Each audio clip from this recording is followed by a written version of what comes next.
fats were contradictory and confusing. For instance, they told me, this one drove me crazy. It was like they say, omega-6 is an essential nutrient. And that means you got to have it to live and be healthy. You have to bring it in from outside because you can't make it in your body from anything else. And if you don't get enough, your health goes down and you get deficiency symptoms that get worse with time. And if you don't get enough long enough, you die.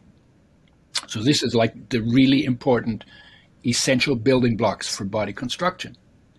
If you bring them back while you're going down, then all the problems that come from not getting enough are reversed, because life knows how to make a body that works, provided we take responsibility here, where our mouth is, that all of the building blocks that life needs for body construction land in the body.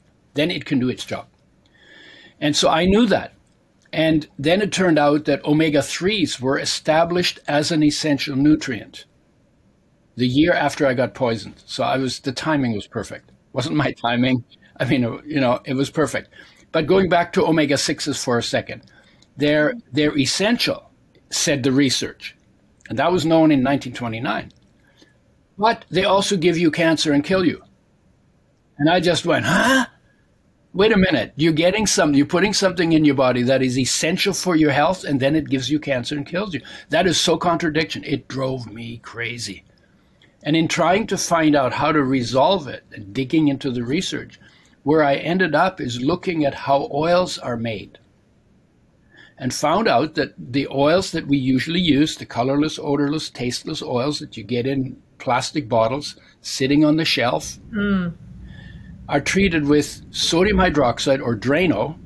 Yes. Then they're treated with phosphoric acid. It's called window washing acid. It's used to degrease windows. Then they're bleached with bleaching clays, which turns them rancid. And then they get heated to frying temperature to clean them up in a process called deodorization, because you want to get rid of the rancid smell. Right. And when that's done, you have an oil that is colorless, odorless, tasteless. You can't tell where it's from, what nut or seed it came from, because all the flavors are gone. Right. And it's 0.5 to 1% damaged. And that doesn't sound like much until you count the molecules. And I actually called the Oil Chemist Society. I asked them, why do you do this when you know it does damage? He said, well, one of the reasons we do it is because we can get half of the pesticides out of the oil by doing that. And I'm thinking, I got poisoned by pesticides. I'm thinking, what do you mean? The other 50% stay in?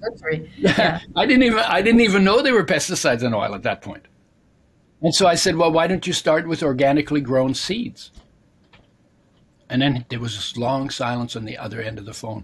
I don't know if he'd never thought of it or he didn't have an answer or whatever. And I waited.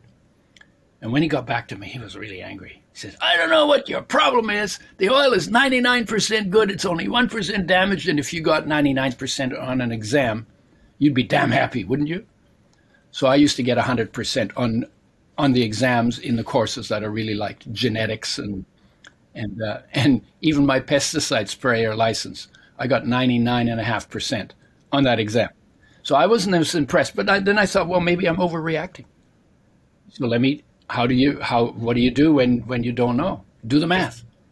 So I said, okay, in 1 tablespoon of an oil treated with Drano window washing acid, bleached and heated to frying temperature, and 1% damaged by that processing, how many molecules would be in that tablespoon?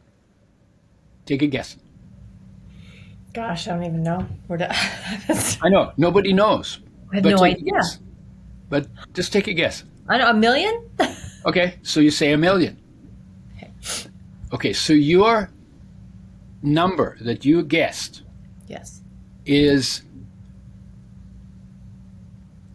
more than 1 trillion times lower than the actual number.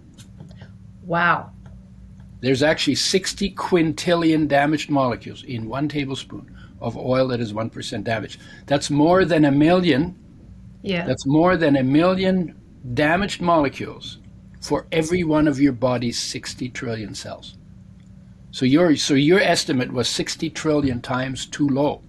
So then I say to people, well, knowing that, if you went on an airplane to go home for the holidays or whatever, And before you got on the plane, somebody who always told the truth told you that your chance of crashing and dying on that flight was 60 trillion times higher than you thought it was. I would get on the plane. Would you get on the plane? Yeah, no, in totally. Ireland, I told them I would canoe back to Canada. Yeah, I'm exactly. in Canada, right? Yeah. And because my chances wouldn't be good, but 60 trillion times, holy smokes! And then, Yeah. but the question then is knowing that and recognizing how much we underestimate the damaged molecules we get from those oils, is that reason to rethink your using those oils?